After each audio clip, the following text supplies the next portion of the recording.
Okay, so today we are going to talk about vulnerability assessment. See, vulnerability assessment is a part of cybersecurity practices itself. It is sometimes divided into two sections, out of which an additional section is of penetration testing. Together, all it makes VAPT.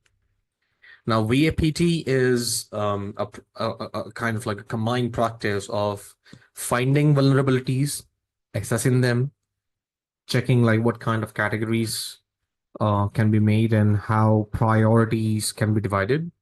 Later on in penetration testing, we actually find if the vulnerability really exists. It's like a proof of concept just to see like if it really is there and how exactly the hacker can leverage that vulnerability. So penetration testing is more kind of like an offensive approach because you're actually breaking into stuff and testing if everything is good or not. Vulnerability assessment is more defensive approach. Here you are just figuring out like what kind of stuff can be done or what kind of things have already taken place or what can be done to protect it or what strategies should be made further to recover. Recovery is a secondary phase after these two things. Primarily, this is the two things that we do together. We'll come to penetration testing later. First, let's understand what is vulnerability assessment. For this, we need to understand the term vulnerability first. So a vulnerability, in short, I'm just going to type VULN, vuln. A vulnerability is a weakness or a flaw or a misconfiguration in a system. It could be in a system, it could be in an application or in a network.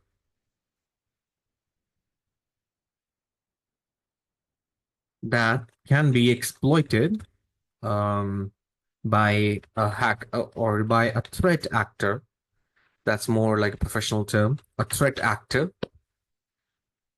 And this all process could be done to gain some sort of an unauthorized access or to disrupt services or compromise data.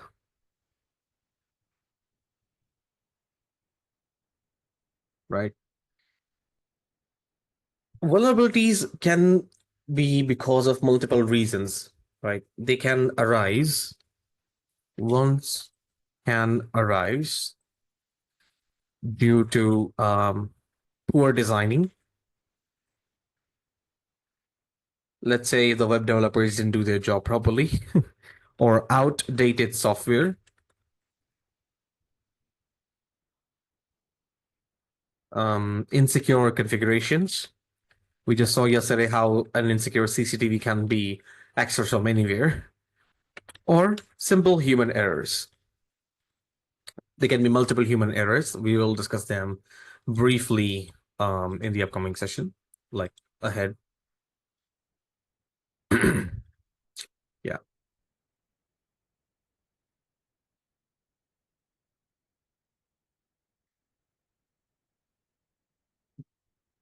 Now, if you ask, what is this thing?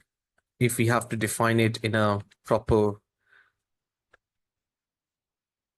definition, VA, I'm just gonna shorten it. VA is a comprehensive process which is used to identify, classify, and obviously analyze vulnerabilities in a system.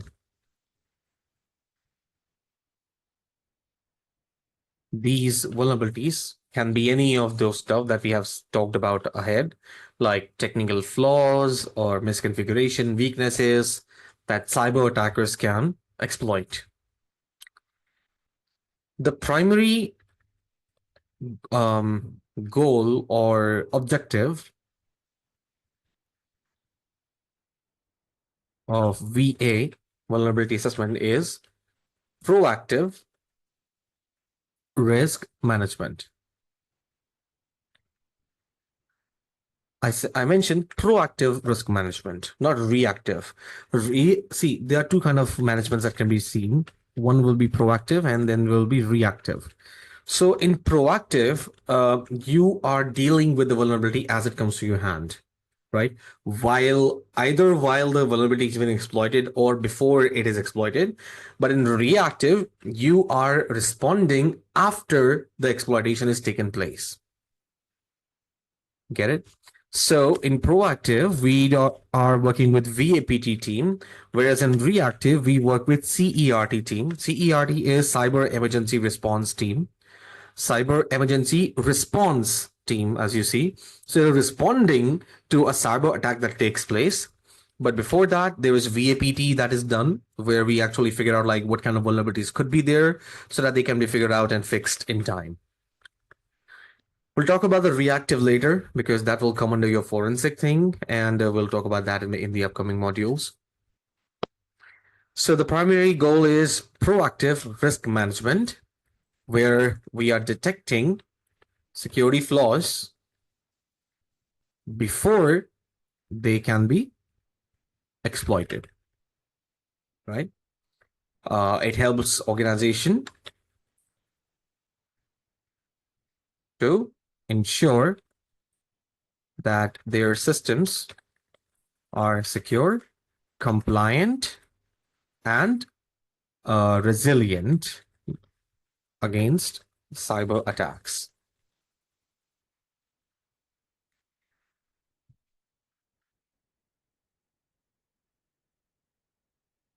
This is the highlight of this whole thing. Why vulnerability is necessary? Because it helps in proactive risk management. You understand proactive risk management is detecting security flaws before they can be exploited. So that is the whole goal. And still, if you talk about some key goals of VA, what exactly you got to achieve in VA? The first goal would be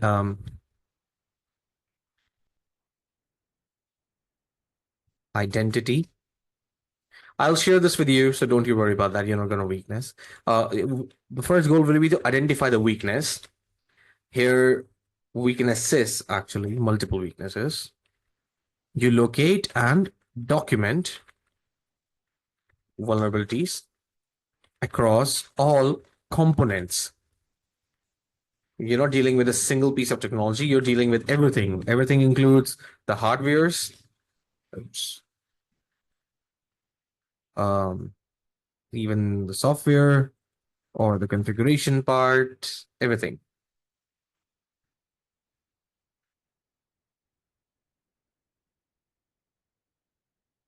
Right? After you identify the vulnerability present, we go for evaluation of risk.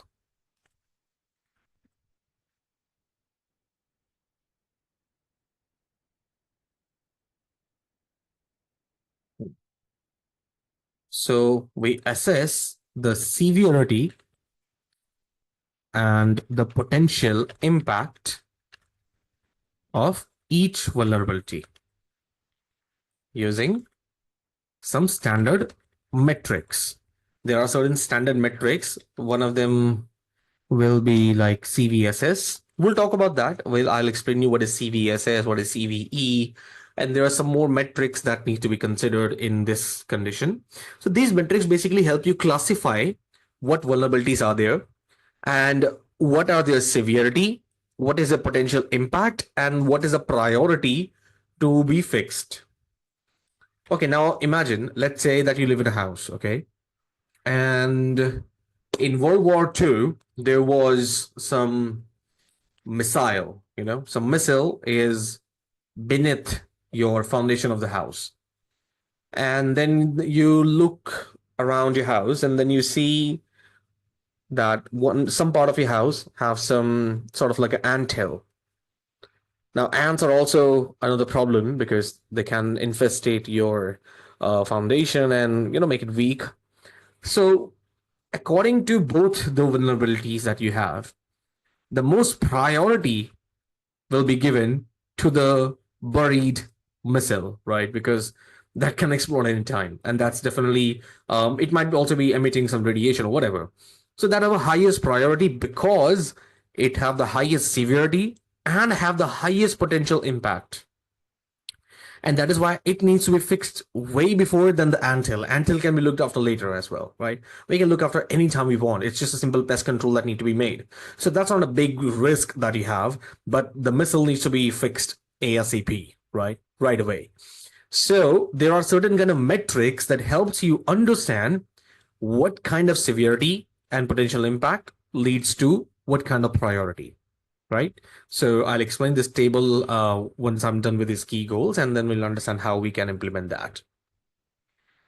So you first identify the weakness, you evaluate the risk, after which you prioritize your action. So here you provide actionable recommendations, prioritizing the remediation based on risk level.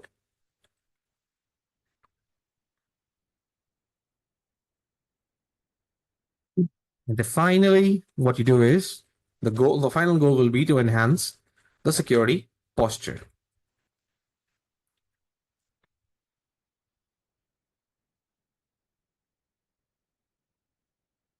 Here you implement fixes to reduce the attack surface and strengthen defenses against future attacks or future threats. So as I have told you before, attack surface is the potential victims, in your infrastructure, in your network. So basically, let's say if you have 4 devices, so those 4 devices are your attack surfaces. All those attack surfaces need to be secured, right? So the more number of entry points or the more number of interactive interfaces you got, they will be considered as your attack surfaces. So the higher number of attack surface leads to a bigger risk. And the bigger risk is because more kind of attacks can be potentially made on those potential entry points. So, so these are the major key goals of vulnerability assessment. So there are certain steps that we follow when we are performing a vulnerability process, assessment process. It's important you should know about them. Steps in the VA process.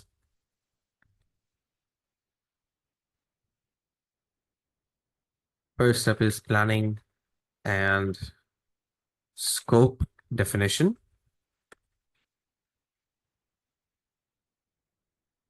So here, scope basically is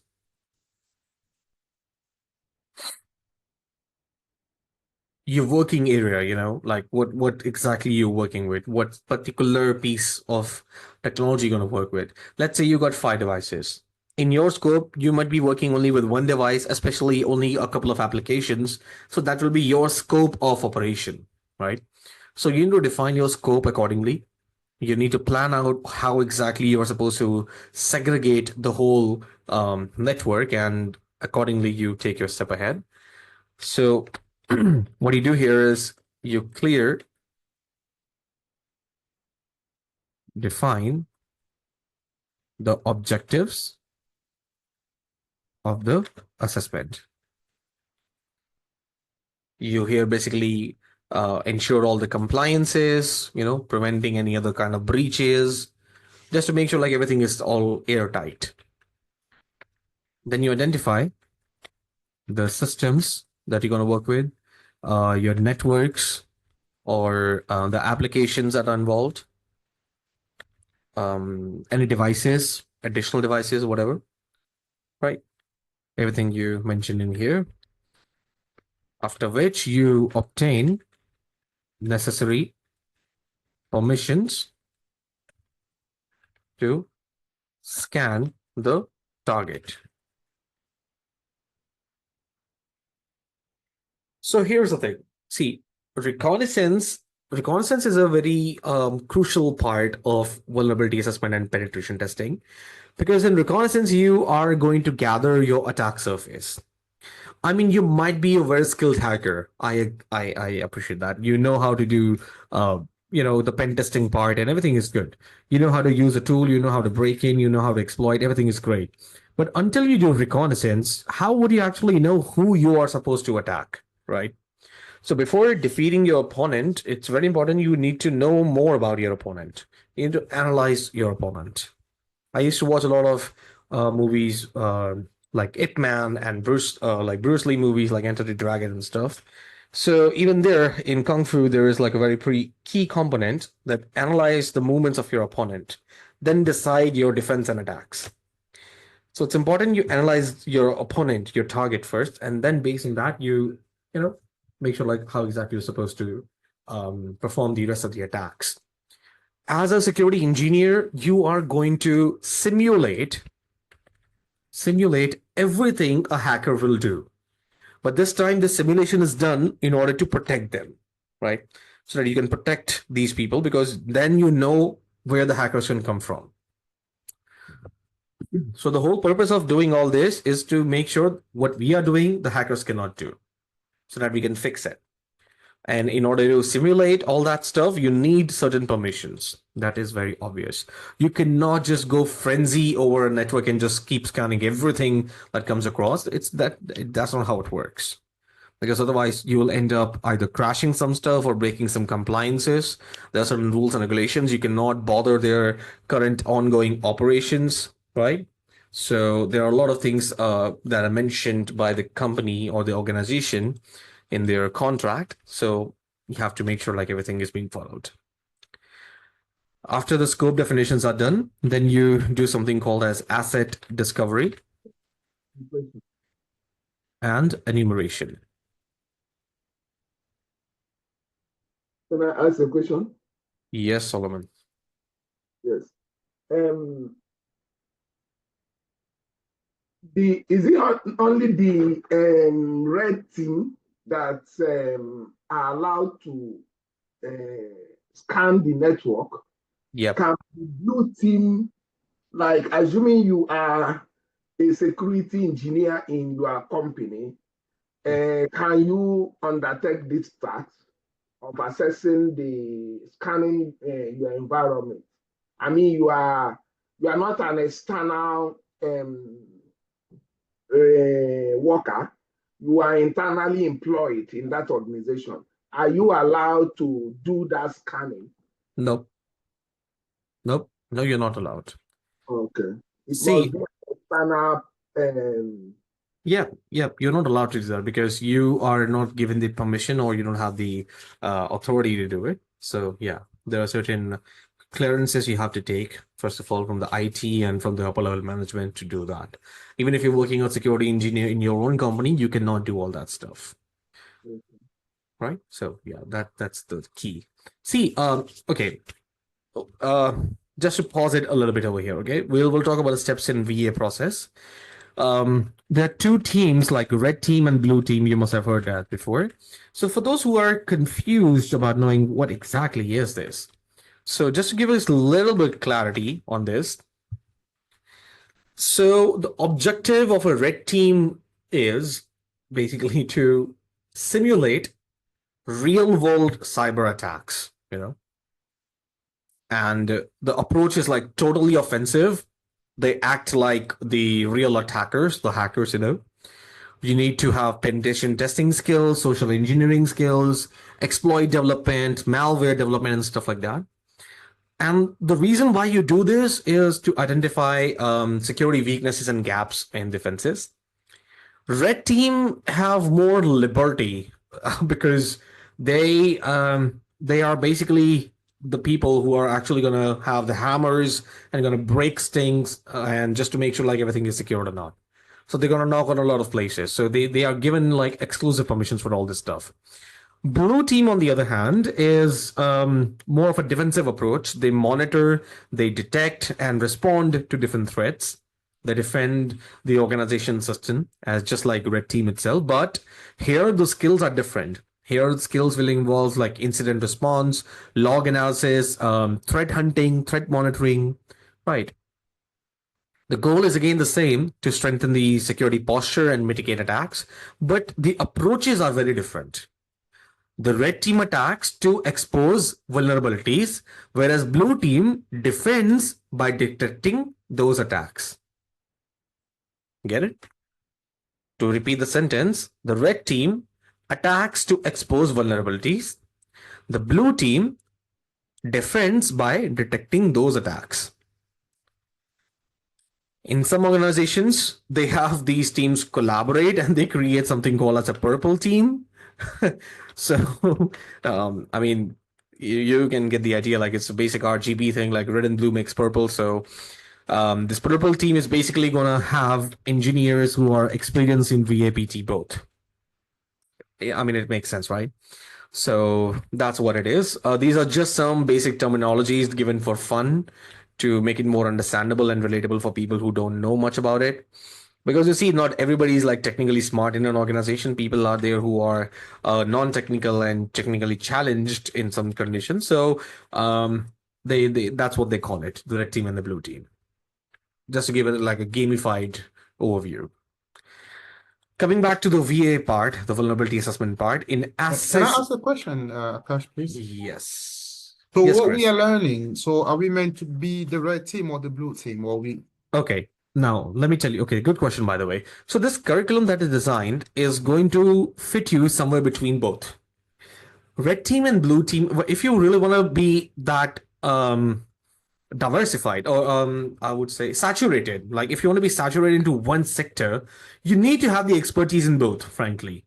Because even if you're working in red team, you need to know how the defenses will be there in order to beat them down, right? Similarly, if you're working in blue team, you know all the offensive attack types so that you can protect the actual asset. Now, here's a part. This is where experience comes in.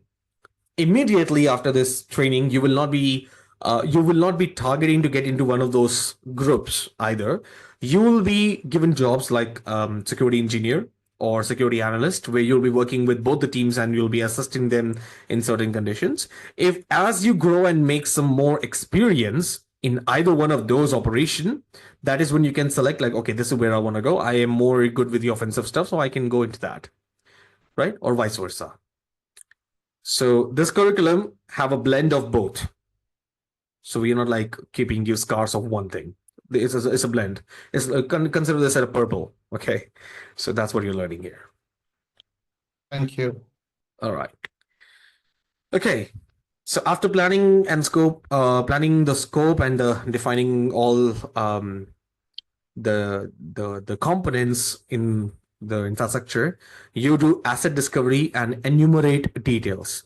So here you do something called as you create an inventory of all systems, devices, etc. in the environment.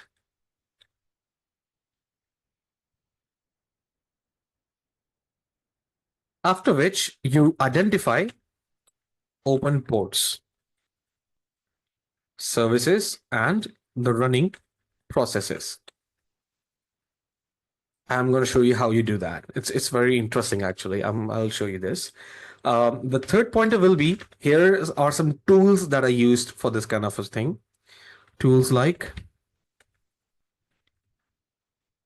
the advanced IP scanner or ARP scan, even Nmap. There's a tool called Nmap. It's a really important tool. I'm going to show you like how it can be used and how the operations takes place with Nmap.